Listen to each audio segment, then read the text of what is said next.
ครับน้ำใจจากคนไทยในสังคมที่แสดงความห่วงใยต่อผู้ที่ประสบภัยน้ำท่วมยังมีไม่ขาดสายนะครับแล้วก็ไม่เฉพาะคนไทยด้วยกันเท่านั้นแต่ว่าคนไต่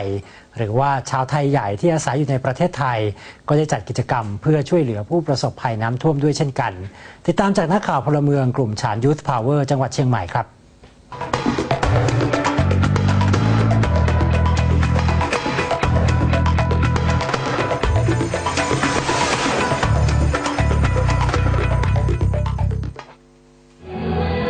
คุณตากูวันแต่น้องหอมค่ำติไลกว่าเหตุการณ์ที่ร้านขายข้าวพักเนอร์จีตอนเก่งเหมอ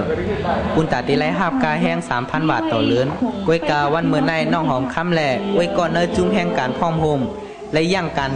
สีมาโฮมมวลเจอปันตั้งกาพิงทุ่งไต้ตีปางป้อยพี่น้องใต้โฮมเจอจอยหรือพี่นำทมที่วัดป่าเป้าจีตอนเก่งใหม่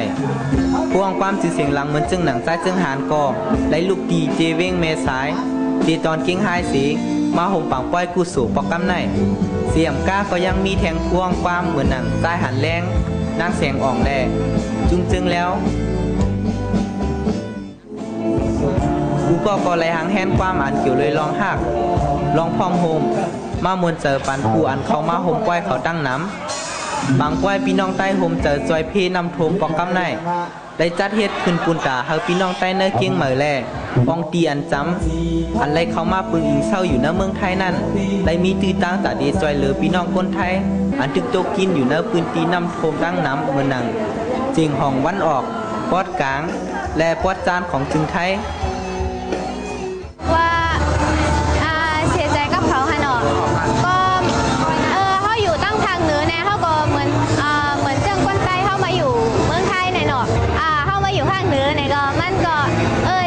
เสียใจกับเขาเนี่ยเนาะที่เขาถูกน้ำท่วมเนี่ยสังว่ามีจังไหนเนี่ยเขาพาพี่น้องชาวโคไทยกูก็ยังเตรียมแลเอาเงินส่วนหนึ่งที่เขาพาเหตุการณ์งานอะไรมาเก็บไปซ้อมเสร็จแล้วต่อยจำพี่น้องไทยกันเนาะฉะนั้นแหละอันเขาเลยมาห้องว่างก็เป็นก้อนตอนหนึ่งที่อันเป็นมีการขันใหญ่เด็ดๆคนหนาคาเดี๋ยวก้อนตอนหนึ่งคนหนาปืนนี่ก็เป็นการขันใหญ่เด็ดคนหนาคาเนาะเพราะว่าคาอะไรเป็นตอนพี่น้องเขาเลยมาหุบผมชุ่มเสร็จแล้วเลยมาเอาเงินความเงินก้อนตอนเสร็จแล้วช่วยแถมขึ้นพี่น้องตีกลุ่มมูลเปลี่ยนเขาเลยมาอยู่พี่น้องชาวไทยภาคใต้อะไรทั่วเที่ยววันได้นะครับเงินอันเท่าไรตั้งสิ่งไหนไว้เสียเขาการหักการใช้จ่ายกว่าเยอะในเขาเขาเตะเอาความป้องกัน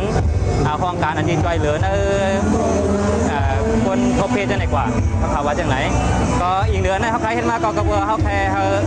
นี่ออกในกลางจานว่า